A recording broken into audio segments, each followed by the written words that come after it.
Shri S ഡിനി, ഈ രാഹുൽ ഗാന്ധി ഉന്നയിച്ച ആരോപണങ്ങൾക്ക് ഈ തെരഞ്ഞെടുപ്പ് കമ്മീഷണർ ഇന്ന് നൽകിയ മറുപടി, അതിൽ താങ്കൾക്ക് ആ ചോദ്യങ്ങൾക്കുള്ള വ്യക്തത വന്നോ മറുപടിയിൽ? നോക്കൂ ശ്രീ ഗോപികൃഷ്ണ, ഞാൻ പറയുന്നത് ക്ലിയർ അല്ലേ? ക്ലിയർ ആണ്, പറയൂ. Hello, okay, thank you.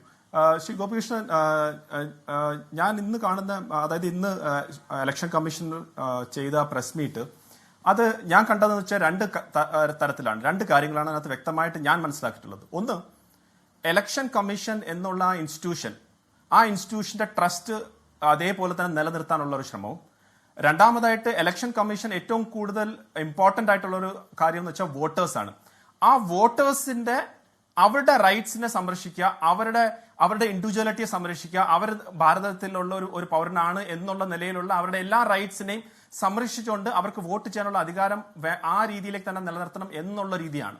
അതായിരുന്നു ഇന്നത്തെ അതിന്റെ ഒരു ജിസ്റ്റ് ഓഫ് തിങ്. അല്ലാതെ ഇലക്ഷൻ കമ്മീഷൻ ആ പ്രസ് മീറ്റിൽ അവരെല്ലാം ചെയ്യുന്ന കാര്യങ്ങൾ 100% കറക്റ്റ് ആണെന്നും, അല്ലെങ്കിൽ അവർ ചെയ്യുന്നത് വേറൊന്നും ആരും സ്ക്രൂട്ടിനൈസ് ചെയ്യേണ്ട എന്നൊന്നും ഒരിക്കലും പറഞ്ഞിട്ടില്ലാത്ത ഒരു രീതി. ഞാനൊന്ന് ഇടപെടുന്നതിൽ താങ്കൾ ക്ഷമിക്കണം.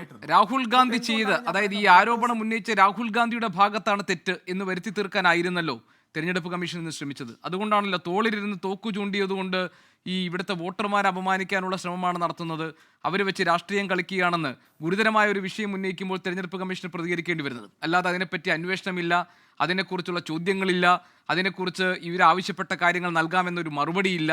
ആരോപണം ഉന്നയിച്ചയാൾ വലിയ കള്ളൻ എന്ന നിലയിലല്ലേ ഇന്ന് തെരഞ്ഞെടുപ്പ് കമ്മീഷൻ പറഞ്ഞത്? Shri Gopikrishnan, I am sure എന്നെ അലൗ ചെയ്യും. ഞാൻ സ്റ്റാർട്ട് പോലും ചെയ്തിട്ടില്ലായിരുന്നു. നൗ ലിസൺ, അതിന്റെ കാര്യം എന്താണെന്ന് വെച്ച് കഴിഞ്ഞാൽ, ഞാൻ എന്തുകൊണ്ടാണ് ഇലക്ഷൻ കമ്മീഷൻ അങ്ങനെ ചെയ്തത്, എന്തുകൊണ്ടാണ് ശ്രീ രാഹുൽ ഗാന്ധി ഈ വോട്ട് ചോരി എന്ന് പറഞ്ഞാൽ വളരെ സീരിയസ് ആയിട്ടുള്ള അലിഗേഷൻ അല്ലേ അത്. ഇപ്പം എറേഴ്സ് ഉണ്ടാവാം, ഇലക്ഷൻ കമ്മീഷന്റെ ഭാഗത്ത് നിന്ന് എറർ ഉണ്ടാവാം, തെറ്റുകൾ ഉണ്ടാവാം, ഓവർസൈറ്റ് ഉണ്ടാവാം. പക്ഷെ വോട്ട് ചോരി എന്നതിന്റെ അർത്ഥം അത് കംപ്ലീറ്റ് അട്ടിമറി എന്നുള്ള രീതിയിലാണ്. അതാണ് ബഹുമാനപ്പെട്ട ശ്രീ രാജു പി നായരും പറഞ്ഞത്. അതായത് BJPക്ക് വേണ്ടി ചെയ്യുന്നു എന്നുള്ള രീതിയിലുള്ള, അത് വളരെ സീരിയസ് ആയിട്ടുള്ള കാര്യമാണ്. കാരണം നോക്കൂ, ഇവിടെ ഇന്നിപ്പം BJP ആണ്, ഇതിനു മുൻപ് കോൺഗ്രസ് ആയിരുന്നു, നാളെ വേറെ ഏതെങ്കിലും പാർട്ടി ആയിരിക്കും. പക്ഷേ ഈ ഇലക്ഷൻ കമ്മീഷൻ എന്നുള്ള ഇൻസ്റ്റിറ്റ്യൂഷൻ എപ്പോഴും ഇതുപോലെ തന്നെ നിലനിൽക്കണം.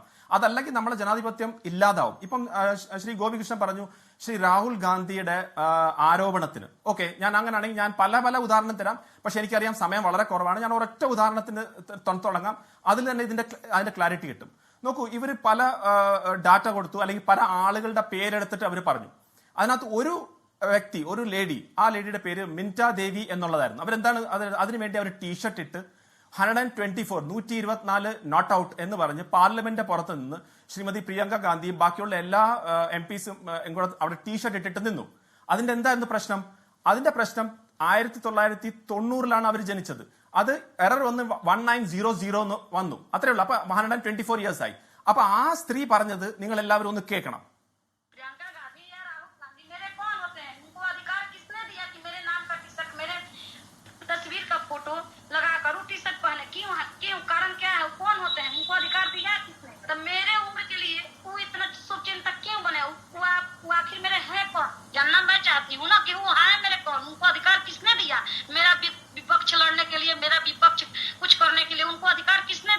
അപ്പൊ ഈ ചോദ്യം, അതായത് ശ്രീ മിൻറ്റ ദേവിയുടെ പേരെടുത്ത് അവരുടെ ഫോട്ടോ വെച്ച് അവരുടെ ടീഷർട്ട് ഇട്ട് പാർലമെന്റ് പുറത്തുനിന്ന് ലോകം മൊത്തം അവരെ നാണം കെടുത്തിയത് അവര് ചോദിക്കുകയാണ്. ആ സാധാരണക്കാരെ സ്ത്രീ ചോദിക്കുകയാണ്, ആരാണ് ഈ അധികാരം കൊടുത്തത്? ആരാണ് ശ്രീ രാഹുൽ ഗാന്ധിക്ക് അധികാരം കൊടുത്തത്? ആരാണ് ശ്രീമതി പ്രിയങ്ക ഗാന്ധി അധികാരം കൊടുത്തത് എന്റെ പേര് ഉപയോഗിച്ച് ഇങ്ങനെ ഒരു നാടകം ചെയ്യാൻ? ഞാൻ ചോദിക്കുകയാണ്, ശ്രീ രാഹുൽ ഗാന്ധി, ശ്രീമതി പ്രിയങ്ക ഗാന്ധി, ശ്രീ രാജു പി നായർ ഈ ലേഡിയുടെ അടുത്ത് മാപ്പ് ചോദിക്കുമോ? ഈ ലേഡിയുടെ അടുത്ത് മാപ്പ് ചോദിക്കുമോ? നിങ്ങൾക്ക് മാപ്പ് പറയുമോ? അതായത് ഞങ്ങൾക്ക് തെറ്റുപറ്റി, ഞങ്ങൾ തെറ്റുപറ്റി. അപ്പൊ അങ്ങനാണെങ്കിൽ നിങ്ങൾ എന്ത് ക്രെഡിബിലിറ്റിയാണ് നിങ്ങൾക്കുള്ളത്? ഇതുപോലെ എത്ര കേസുകൾ, നേരത്തെ ശ്രീ KT കുഞ്ഞുകണ്ണൻ, ആദിത്യ ശ്രീവാസ്തവ് എന്നാണ് അദ്ദേഹത്തിന്റെ പേര്. ആദിത്യ ശ്രീവാസ്തവ് ലക്നൌവിലായിരുന്നു. ലക്നൌവിൽ നിന്ന് ബോംബെയിൽ പോയി, ബോംബെയിൽ നിന്ന് ബാംഗ്ലൂരിലേക്ക് വന്നു.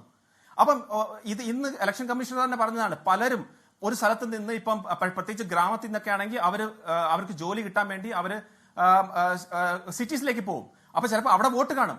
ആ വോട്ട് അടുത്ത സ്ഥലത്ത് പോകുമ്പോൾ അവിടെ 6-7 വർഷം അല്ലെങ്കിൽ 6 മാസം കഴിഞ്ഞാൽ അവിടെ ചിലപ്പോൾ അവർ പുതിയ വോട്ടർ ID അല്ലെങ്കിൽ പുതിയ വോട്ടർ ലിസ്റ്റിലേക്ക് വരും. എന്നിട്ട് അവർ ചിലപ്പോൾ പത്രത്തിൽ ഈ ലെറ്റർ വൈസ് ആയിരിക്കും മറ്റു സ്ഥലത്ത് ക്യാൻസൽ ചെയ്യാൻ, അല്ലെങ്കിൽ അവർ ചിലപ്പോൾ പറഞ്ഞു കാണത്തില്ല. അപ്പൊ 2 വോട്ടർ സ്ഥലത്ത് വോട്ടർ ലിസ്റ്റിൽ ഉണ്ടെന്ന് വിചാരിച്ചാൽ 2 അത് ഒരു ഫേക്ക് ആയിട്ട് 2 സ്ഥലത്ത് പോയി ചെയ്യുന്നതല്ല. മനസ്സിലാക്കുക, ഒരു വ്യക്തിക്ക് 2 സ്ഥലത്ത് പേര് കാണാം വോട്ടർ ലിസ്റ്റിൽ, അത് തെറ്റല്ല, അത് ചിലപ്പോൾ അത് ഓവർസൈറ്റ് ആവാം. പക്ഷെ ഒരേ വ്യക്തി 2 പ്രാവശ്യം പോയി വോട്ട് ചെയ്യുന്നതാണ് ക്രിമിനൽ കുറ്റം. ശരി, അതാണ് എന്റെ അല്ല, അതിനും വലിയ പ്രശ്നങ്ങൾ ഇവിടെ ഉണ്ടല്ലോ. അതായത് രാജ് കമൽ ദാസിന് 45 മക്കൾ, മഹാരാഷ്ട്രയിൽ 1 കോടി പുതിയ വോട്ടർമാർ, ഒരു നിയമസഭാ മണ്ഡലത്തിൽ 1 ലക്ഷം വോട്ടർമാർ. ഇത് ആർക്ക് വേണ്ടി ചേർന്നതാണ്?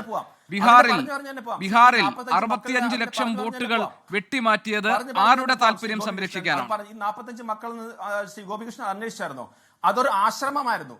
ആ ആശ്രമത്തിലെ ആ സ്വാമി തന്നെ വന്ന് പറഞ്ഞു, ആ 45 കുട്ടികൾ അവിടെ വന്നു, അവർ ഈ വീടും എല്ലാം വിട്ടിട്ടാണ് വന്നത്, അവരുടെ അച്ഛൻ ആ സ്ഥാനത്ത് ആ ഗുരുവിനാണ്, അത് അദ്ദേഹം വന്ന് ലൈവ് ക്യാമറയിൽ വരെ പറഞ്ഞിട്ടുണ്ട്. അപ്പൊ ഇത് ഓരോ സ്ഥലത്തും വന്നിട്ട് ഇങ്ങനെ ഓരോന്ന് എടുത്തു കഴിഞ്ഞാൽ നമ്മൾ ഈ ലാർജർ പിക്ചർ എന്നുള്ള രീതിയിലേക്കുള്ള ഒരു വലിയൊരു ഒരു തെറ്റായിട്ട് മെസ്സേജ് പോകാനുള്ള ഒരു ശ്രമമാണ് നടത്തിക്കൊണ്ടിരിക്കുന്നത്. ഒരു ഇലക്ഷൻ കമ്മീഷനെ നിങ്ങൾക്ക് ചോദ്യം ചെയ്യാം, അതായത് ഇലക്ഷന്റെ പ്രൊസീജിയർ അല്ലെങ്കിൽ ആര്. പക്ഷെ വോട്ട് ചോരി എന്നൊക്കെ പറയുമ്പം അത് ഡയറക്റ്റ് ആയിട്ട് ഒരു ആ ഇൻസ്റ്റിറ്റ്യൂഷൻ തകർക്കുക എന്നുള്ള ഒരു രീതിയിൽ തന്നെയാണ് ഞാൻ ചോദിക്കുന്നത്. ഞാനൊരൊറ്റ കാര്യമേ ചോദിക്കുന്നുള്ളൂ ശ്രീ എസ് ഡിന്നി. ഇലക്ഷൻ കമ്മീഷന്റെ ഈ തെരഞ്ഞെടുപ്പിന്റെ സുതാര്യത സംബന്ധിച്ച് ലോക്സഭയിലെ പ്രതിപക്ഷ നേതാവ് ഗൗരവമുള്ളൊരു ആരോപണം ഉന്നയിക്കുമ്പോൾ ഈ തെരഞ്ഞെടുപ്പ് കമ്മീഷന് വേണ്ടി മറുപടി പറയേണ്ട ആളുകൾ BJP നേതാക്കളല്ലല്ലോ.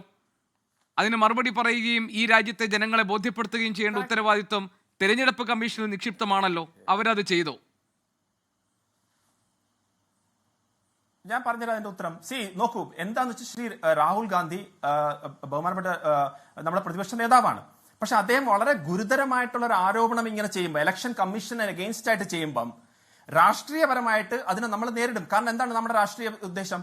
ഈ ഇലക്ഷൻ കമ്മീഷന്റെ അഗെയിൻസ്റ്റ് ആയിട്ട് നിങ്ങൾ ഇങ്ങനെ വരുമ്പം നിങ്ങളുടെ ഭാഗത്തും അതേ എറേഴ്സ് ഉണ്ടായെന്നാണ് ശ്രീ അനുരാഗ് ഠാക്കർ കാണിച്ചത്.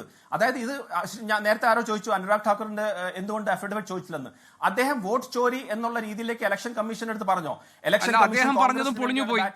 അദ്ദേഹം പറഞ്ഞത് ചൗണ്ടേരി എന്ന വയനാട്ടിലെ സ്ഥലത്ത്, വയനാട്ടിലെ ചൗണ്ടേരി എന്ന പേരിൽ അവിടെ പല മതസ്ഥർ വോട്ട് ചെയ്തു എന്നാണ്. അതൊരു സ്ഥലപ്പേരാണെന്നും അവിടെ പല മതസ്ഥർ കഴിയുന്ന ഒരു സ്ഥലമാണെന്നും അതുകൊണ്ട് ഞങ്ങളെല്ലാം പേരിനോടൊപ്പം വെക്കുകയും സ്ഥലപ്പേര് വെക്കുകയും ഒക്കെ ചെയ്യുന്ന അവിടുത്തെ വോട്ടർമാർ പറഞ്ഞു. അതുകൊണ്ട് അദ്ദേഹം ചൂണ്ടിക്കാണ്ടി എന്താണ്, ഇതുപോലുള്ള ഇലക്ട്രോൾ റോൾസിൽ പല എറർസും ഉണ്ടാവാം. ആ എറർസ് വയനാട് ഉൾപ്പെടെയുള്ള പ്രദേശത്തുണ്ട്. അപ്പൊ അതാണ് അദ്ദേഹം എന്താണ് അത് എററല്ല, അത് ഇഗ്നോറൻസ് ആണ്. അതൊരു എററല്ല, അത് ഇഗ്നോറൻസിൽ നിന്നാണ് അത് വന്നത്. ഇഗ്നോറൻസ് ആണെങ്കിൽ ശ്രീ രാഹുൽ ഗാന്ധിക്ക് ഇഗ്നോറൻസ് അല്ലേ ശ്രീ ഗോപി?